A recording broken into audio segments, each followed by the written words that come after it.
Welcome to a new blog. আরও একটি নতুন ব্লগ নিয়ে চলে এলাম তোমাদের মাঝে। আশা করছি আজকের ব্লগটি অন্যদিনের মতো ভীষণ ভালো লাগবে। কয়েকদিন আগে মায়ের বাড়ি গিয়েছিলাম, সেই ব্লগটি তোমাদের সঙ্গে আজকে আমি শেয়ার করছি।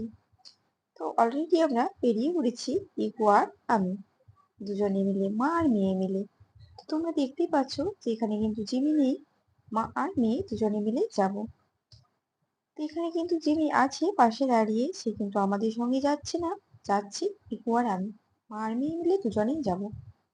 আসলে এই স্টেশনের পাশেই কিন্তু জিমির অফিসটা, তাই সে আমাদেরকে ছাড়তে এসেছে। ট্রেনে উঠিয়ে দিয়ে সে আবার অফিস চলে যাবে, আর আমরা চলে যাব মায়ের বাড়ি।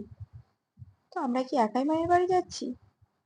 আসলে কোনোদিনও কিন্তু আমি একাই মায়ের বাড়ি যাইনি, সবসময় কিন্তু জিমির সঙ্গে থাকে।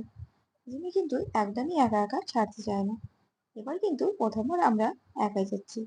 একাই, তবুও কিন্তু একাই নয়, সঙ্গে কিন্তু একজন আছে। ইনি হচ্ছেন জিমির ফ্রেন্ড। তার অফিসটা কিন্তু মরারই, তা আমি এখন যাব মরারই। তো সেই কারণে সেও কিন্তু আমাদের সঙ্গে রয়েছে। সে আমাদের সঙ্গে থাকবে, আমাদেরকে গাড়ি দিয়ে নিয়ে যাবে আর কি। তো এখন স্টেশনে বসে আছি ট্রেনের জন্য।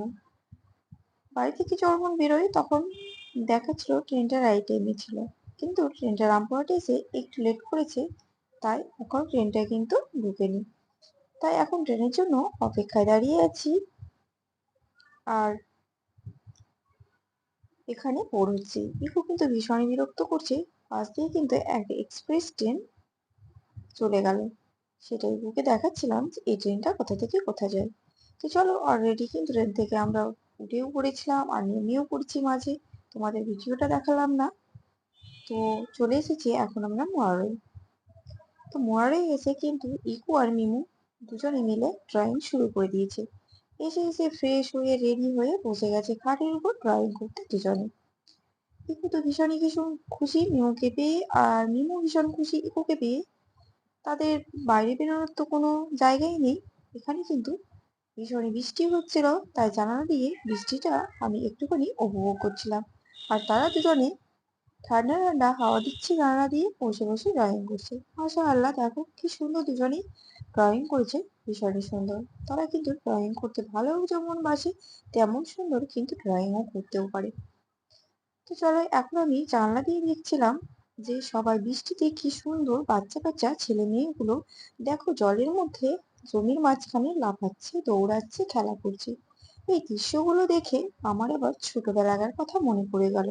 যদি আমরা মাঠে দৌড়াতে পেতাম না, কিন্তু ছাদের উপর উঠে সবাই মিলে এই বৃষ্টি পড়ে ঝমঝম পা পিছলে আলু দম, এইসব কিন্তু আমরা ভীষণ মজা করতাম। তাই দেখে আমারও কিন্তু ইচ্ছে হচ্ছিল। তো আমরা যদিও এটা করতে পেরেছি, কিন্তু ইকু মিমু এসব থেকে অনেকে দূরে, কারণ তাদেরকে আমরা নিজেরাই বেরোতে দিই না, এসবের সঙ্গে, এই পরিবেশের সঙ্গে মিশতে দিচ্ছি না। তো তারা কিন্তু এসব থেকে বঞ্চিত, তারাও কিন্তু দেখছিল জানলা দিয়ে আর ভীষণই মজা পাচ্ছিল। আমরা আমি কিন্তু তাদেরকে আমাদের ছোটবেলার কথাটা শোনাচ্ছিলাম। তো দেখো আমরা এই অল্প সময়ে কোথা থেকে কোথা চলে যাই। তো অল্প সময়ে কিন্তু দেখো বিকেল হয়েও গেছে, খাওয়া দাওয়া করে আবার রেডি হয়ে গেছি। এখন আমরা যাব মায়ের বাড়ি, গ্রামে কাঁসাদিঘি। তো সেখানে আমরা গ্রামে যাওয়ার জন্য রেডি হয়ে গেছি, অল্প হালকা পাতলা জামাও পরিয়েছি তাদেরকে, কারণ বৃষ্টি হওয়ার পর একটু হাওয়া দিচ্ছ বলে হাত তলায় জামা দিয়ে দিয়েছি। আর দেখো সামনের পরিবেশটা একেবারে বৃষ্টি কাদায় ভরে আছে, আর চারিদিকটা ভীষণই সবুজ। তো এখানে দাঁড়িয়ে দুই বোনের একটি ছবিও তুলে নিচ্ছিলাম। আসলে এখনো সোমা আর মা বেরোয়নি, তাই আমরা অপেক্ষা করছিলাম। মা সোমা বেরিয়ে গেলে আমরা বেরিয়ে যাব, আর টোটো ধরে রওনা দিব গ্রামের উদ্দেশ্যে। তো এখানে দাঁড়িয়ে দাঁড়িয়ে আমরা একটুখানি কিছু সেলফি নিচ্ছিলাম, কারণ সবুজ পরিবেশটা ভীষণই দেখতে ভালো লাগছিল। বৃষ্টি হওয়ার পর সবকিছু একেবারে পরিষ্কার। তো দেখো অলরেডি কিন্তু আমরা টোটোতে বসেও পড়েছি, উঠেও গেছি। তো দুজনে কিন্তু বসে গেছে, তাদের মানে ইচ্ছা তারা পাশাপাশি বসবে, একসঙ্গে বসবে। তো আমরা এদিকটাই বসেছি, আর দুই বোন মিলে দেখো সুন্দরভাবে পাশাপাশি বসে গেছে। এত দুষ্টুমি করে একসঙ্গে হলে যে বলার নেই। কখনো ঝগড়া, কখনো দুষ্টুমি, কখনো হাসি, কখনো খুশি, কখনো কান্না, আবার কখনো আবার দুজনের মধ্যে মিলন ভাব, ভীষণই ভাব। তো দেখো দুজনে এখন কিন্তু ভীষণ ভাব আছে বলে কিন্তু মুখে হাসি। একটু পরে কিন্তু দুজনে লেগে যাবে আবারও ঝগড়া।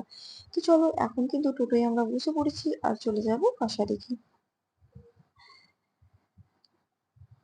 তো দুজনে ভীষণ মজা করছিল। এখানে সোমা কিছু কিনতে গেছিল ওদের জন্য কিছু খাবার। তো সেখানে কিনছিল আর আমরা কিন্তু এখানে বসে গেছিলাম।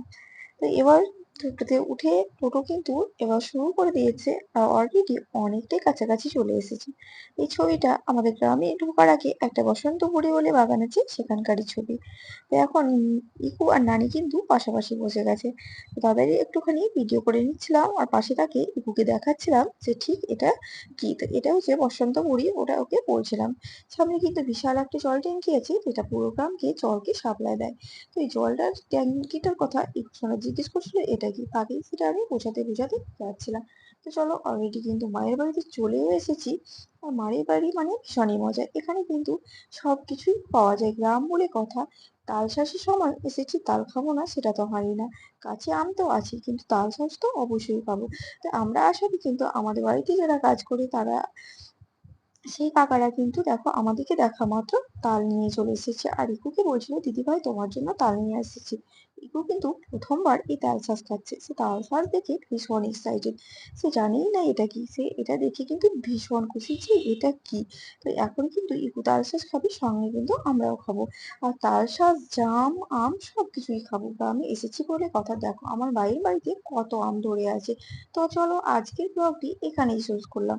ভালো লাগলে আমার চ্যানেলটিকে লাইক শেয়ার কমেন্ট সাবস্ক্রাইব করে পাশে থেকো। আল্লাহ হাফেজ।